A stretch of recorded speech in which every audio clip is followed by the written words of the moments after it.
Hi everyone, hope you're all doing good. So, in continuation to the previous lectures, in this video we are going to learn about alter and delete command. So, firstly we'll learn about alter.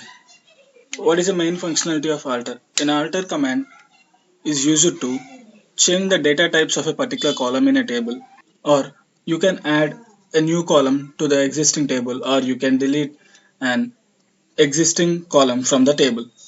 So let's get started. Firstly, we'll check what is the data that we have in our table.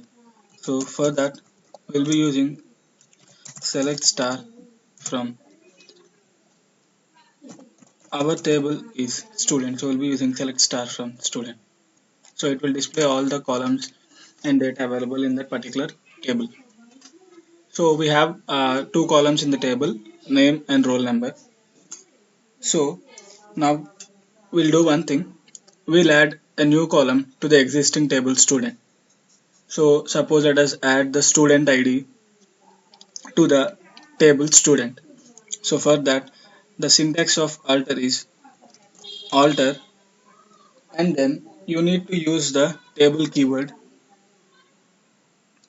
alter table and then table name. Here the table name is student, so you'll be using alter table student and then followed by addition or dropping or making the modifications to the existing column. So suppose let us add a new column to this. So that we'll be using the command add and then followed by the new column name.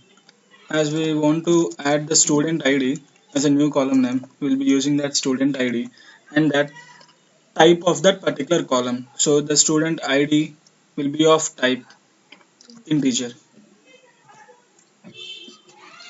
So now let us check how this is going to work. So it was stating that query was okay. That means the command got executed successfully. So let us check whether it has been inserted into the table student or not. So you can see that before we have only name and roll number, as we have added student ID new column to the existing table.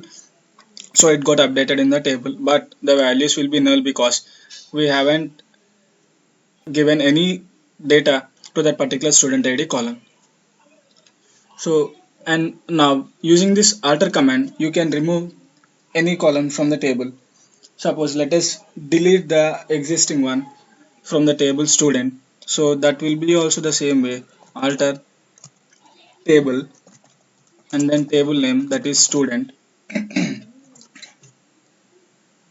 then you need to use the drop command drop and then followed by the column name.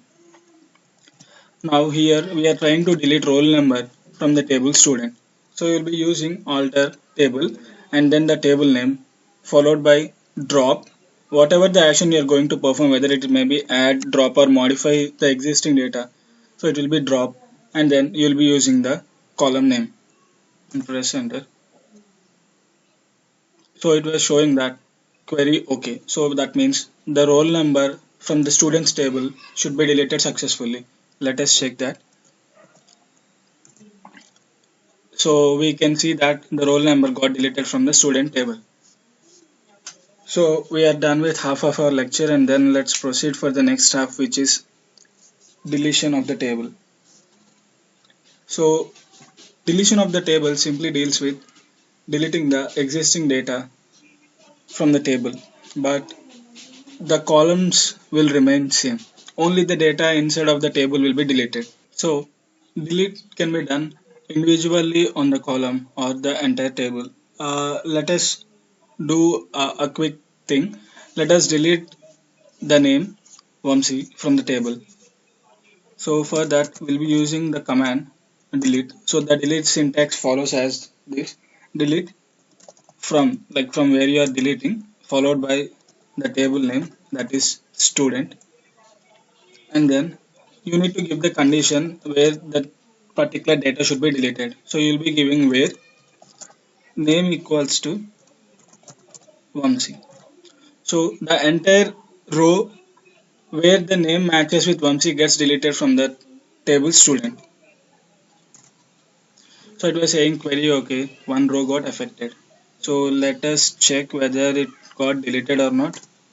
So you can see that the entire row that contains the name Vamsi gets deleted, and you can delete the entire data in a table by using single delete command instead of going individually. For that, you will be using the command delete from just table name. That's it, student. So delete from student. So when you do this, how much huge amount of data that is present in the table, it doesn't matter. It simply gets deleted from the table. As we have only one row, it was showing one row got affected. So let us check whether we have any data in the table student. So it was showing empty set. That is because the entire data from the student table has been deleted. Hope you guys enjoyed it. Please like, share and subscribe.